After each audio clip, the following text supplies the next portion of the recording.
आसान और सरल भाषा में गणित सीखने के लिए सब्सक्राइब कीजिए गांव के गुरुजी। जय हिंद छात्रों, क्या हाल है छात्रों। आज हम पढ़ने वाले हैं जो आपका 10th क्लास का मैथ है ना, उसमें ये आपकी प्रश्नावली है, ठीक है, 3.2 और उसका ये पहला क्वेश्चन है, निम्न रैखिक समीकरण युग्मों को प्रतिस्थापन विधि से हल कीजिए। तो बेटा इस चैप्टर में इस पहले क्वेश्चन के 6 पार्ट हैं और 6 पार्ट में आज हम इस वीडियो में सॉल्व करने वाले हैं ये 5वां जो पार्ट है वो, ठीक है। इससे पहले हमने बेटा इसका, ठीक है, जो पहला पार्ट है ये वाला और ये दूसरा, ठीक है, ये और ये आपका तीसरा जो पार्ट है और ये आपका ये चौथा पार्ट, ठीक है। ये चारों पहले से हमने अपने यूट्यूब चैनल पे अपलोड कर दिए हैं, आप इनको वहां जाके देख लेना, ठीक है। तो आज इस वीडियो में हम केवल ये इसका जो 5वां पार्ट है ना, ये वाला, इसको सॉल्व करेंगे, ठीक है। तो चलिए बेटा क्वेश्चन को शुरू करते हैं, ठीक है। तो क्वेश्चन में ये जो हमें दो समीकरण दे रखे हैं ना, ठीक है, ये अपना समीकरण पहला हो गया, ठीक है, ये समीकरण एक हो गया और ये समीकरण अपना दूसरा हो गया, दो समीकरण हो गए इसमें, ठीक है। जब प्रतिस्थापन विधि से क्वेश्चन को सॉल्व करते हैं तो उसमें क्या होता है, तो ये जो दो समीकरण है ना, इन दोनों में से हमें किसी एक से, ठीक है, इन दोनों में से हमें किसी एक से x या y का मान निकालना होगा, ठीक है। इस क्वेश्चन में बेटा जो ये इसका पहला जो समीकरण है उसी से सॉल्व करेंगे इसको, ठीक है। तो यहाँ सबसे पहले किसी भी क्वेश्चन को हल करने से पहले यहाँ लिख लेते हैं हम, ठीक है, हल। और अब यहाँ पे बेटा हल लिखने के बाद जो भी अपना पहला समीकरण है, ठीक है, उसके लिए हम लिख देंगे समीकरण 1 से। यहाँ लिख लो पहले समीकरण 1 से, और अपना जो समीकरण 1 है उसको नीचे लिख लेंगे, कितना है, ये है √2x प्लस √3y बराबर 0, ठीक है। ये है अपना समीकरण पहला। अब इसमें से जो है ये x और y, ठीक है, ये दो जो चर दिए हैं हमको, इनमें से किसी x या y में से एक का हमें वैल्यू निकालना पड़ेगा, ठीक है।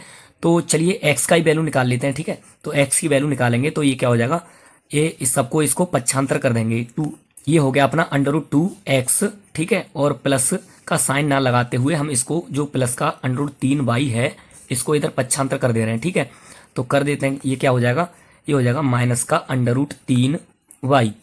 यहाँ तक कोई दिक्कत नहीं है, ठीक है। इसके आगे जो x है x रहने दो यहाँ पे, ठीक है। और इसके बाद में यहाँ पे माइनस का √3y है ना, माइनस के √3y, और ये जो √2 है ये क्या हो जाएगा इसका, ये बट्टे में हो जाएगा ये वाला, ठीक है। तो √2 बट्टे में आ गया, यहाँ तक कोई दिक्कत नहीं है, ठीक है। और ये बन जाता है यहाँ से अपना समीकरण तीसरा समीकरण बन गया यहाँ पे अपना। अब यहाँ के बाद में जो x की वैल्यू जो हमने निकाली है ना, वो समीकरण हम दूसरे में रखेंगे, याद रखना पहले में नहीं रखना है, ठीक है, क्योंकि जिस समीकरण से हम चलते हैं उसमें नहीं रखना है, उससे दूसरे वाले में रखना है, ठीक है। का जो दूसरा समीकरण है वो क्या है अपना, वो है भैया अपना, देखो यहाँ पे √3, ठीक है, दूसरा समीकरण यहाँ पे एक बार लिख लेते हैं, यानी x बराबर माइनस √3y बट्टे √2, ये जो मान है ये समीकरण का मान समीकरण, ठीक है, यानी 2 में रखने पर तो चलिए रख देते हैं, ठीक है। तो ये कितना था समीकरण 2 अपना, ये रहा √3x माइनस √8y और बराबर में 0 है। यहाँ तक कर लिया, तो इसके आगे क्या करना है, देखो इसके आगे यहाँ पे जो √3 है, ठीक है, और यहाँ पे x है, यहाँ पे x की जगह पे ये पूरा वैल्यू उठा के हमें रख देना है, जहां जहां x है, √3x की जगह पे ये पूरा रखेंगे, माइनस का √3y बट्टे √2, ठीक है, √2 है यहाँ पे।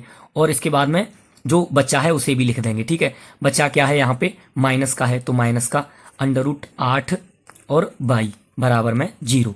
यहाँ तक समझ में आया।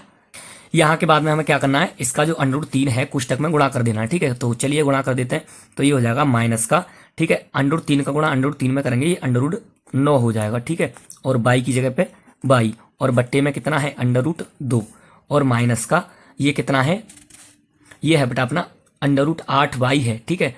तो इसको ऐसे ही लिख देंगे, इसके साथ हम कुछ नहीं कर सकते अभी, ठीक है, बराबर 0। इसको √9 को जब बाहर निकालेंगे 3y हो जाएगा, ठीक है, कितना 3y, तो -3y बट्टे √2, ठीक है, और माइनस का √8 है, यहाँ पे y है, बट्टे में 1 रख लो यहाँ पे, ठीक है। जब बट्टे में 1 आ गया यहाँ पे और बराबर में 0 है, तो ये एक हमारी भिन्न बन गई, ठीक है। अब जब भिन्न बनी गई है तो भिन्न को सॉल्व कर ले रहे हैं, ठीक है। तो इसका क्या लेंगे, यहाँ से हम इसको, ठीक है, एलसीएम ले लें। एलसीएम क्या आ जाएगा, एलसीएम हो जाएगा √2, ठीक है। और अंडर रूट 2 यहाँ पे आ गया, इसका भाग दिया इसमें अंडर रूट 2 का अंडर रूट 2 में, ठीक है। ये एक बार गया, एक का ऊपर गुणा कर दो तो -3y, ऐसे के ऐसे ही। और यहाँ पे माइनस का साइन है, लगा दो। ये यहाँ पे एक का भाग जब इसमें अंडर रूट 2 में देंगे, ठीक है, तो अंडर रूट 2 बार ही जाएगा, तो ये क्या हो जाएगा अंडर रूट 2, ठीक है, गुणा 8 है ना, 8 अंडर रूट 2, इन दोनों का आपस में गुणा कर दिया, y बराबर में 0। अब देखो इधर जगह नहीं है, ठीक है, तो इसलिए इसको थोड़ा सा इधर कर लेते हैं, ठीक है। जब इधर करेंगे तो ये जो है माइनस का, ठीक है, कितना है, ये है, देखो इधर देखो, माइनस का 3y, ऐसे के ऐसे ही, ठीक है, और माइनस ऐसे ही लगा दो। अब देखो ये कितना हो गया, 8 दूनी 16 हो गया, और 16 को बाहर निकालेंगे, ये कितना हो जाएगा, ठीक है, 4 हो जाएगा। अंडर रूट में से 16 को बाहर निकालेंगे तो 4 हो जाएगा, ठीक है। तो कितना लिख रहे हैं यहाँ पे 4y लिख दिया हमने, ठीक है। और बट्टे में क्या है, ये बट्टे में है अपना अंडर रूट 2, तो अंडर रूट 2 ऐसे लिख दो, बराबर में क्या 0 चल रहा है, ठीक है। अब इसके बाद में क्या करना है, देखो यहाँ पे ये -3y है और -4y हो जाता है -7y, और बट्टे में अंडर रूट 2 बराबर में क्या है 0 है, ठीक है। अब इसको जब कैंची का गुणा करेंगे इसमें इस तरह से, तो ये क्या हो जाएगा, ये हो जाएगा बेटा अपना -7y, ठीक है। ये एक का इसमें किया तो इतना ही आएगा, लेकिन यहाँ पे ये क्या हो जाएगा बराबर में, जो अंडर रूट 2 का 0 में करेंगे तो 0 हो जाएगा ये, ठीक है। और यहाँ पे y बराबर, इसको पूरे को इधर भेजेंगे बट्टे में, तो 0/7 है, ठीक है। माइनस भी हट गया, ठीक है, क्योंकि कॉमन ले लो या भाग दे दो माइनस से, ठीक है, तो वो हट जाएगा। तो y का मान कितना आ जाएगा, y बराबर 0 आ गया। अभी बस हमें y की वैल्यू मिली है, ठीक है। अभी हमें यहाँ से, ठीक है, x की वैल्यू और निकालनी है। x की वैल्यू कैसे निकालेंगे, जो y बराबर 0 है, ठीक है, यानी y का मान, ठीक है, यहाँ से जो y का मान 0 है उसको हम समीकरण 3 में रख देंगे। रखने पर बेटा यहाँ से जो y का मान है वो समीकरण 3 में जब हम रखेंगे, ठीक है, तो इसके लिए हम एक और पेज ले लेते हैं इधर, ठीक है, और इस पे हम ये मान रख देंगे। तो सबसे पहले मान रखने के लिए हमें क्या करना पड़ेगा, जो हमारा समीकरण 3 था ना, ठीक है, समीकरण 3 में ही तो रखना है, तो समीकरण 3 को हम नीचे लिख लेंगे। समीकरण 3 क्या था हमारा, ठीक है, देखो ये रहा समीकरण 3, x बराबर -√3y बट्टे √2, इसको हम यहाँ नीचे लिख ले रहे हैं, ठीक है। कितना था, ये था बेटा अपना समीकरण तीसरा, जो x बराबर -√3y और बट्टे में √2, ठीक है। अब क्या करेंगे, देखो अब यहाँ से x की जगह पे x रहने दो, ठीक है, और इस इतना करने के बाद में जो माइनस का है यहाँ माइनस रहने दो, और √3 की जगह पे √3, जहाँ जहाँ y है y की जगह पे हमें 0 रखना है, ठीक है, क्या 0, तो यहाँ पे गुणा का साइन लगा के 0 रख दिया, बट्टे में √2 है, तो इसका गुणा करें चाहे भाग करें ये पूरा 0 हो जाएगा, ठीक है। तो x बराबर क्या आ गया, ये पूरा 0 हो गया। अब देखो दोनों वैल्यू मिल गई हमें, x की भी मिल गई कितनी 0, और y की भी हमने निकाली थी कितनी थी 0।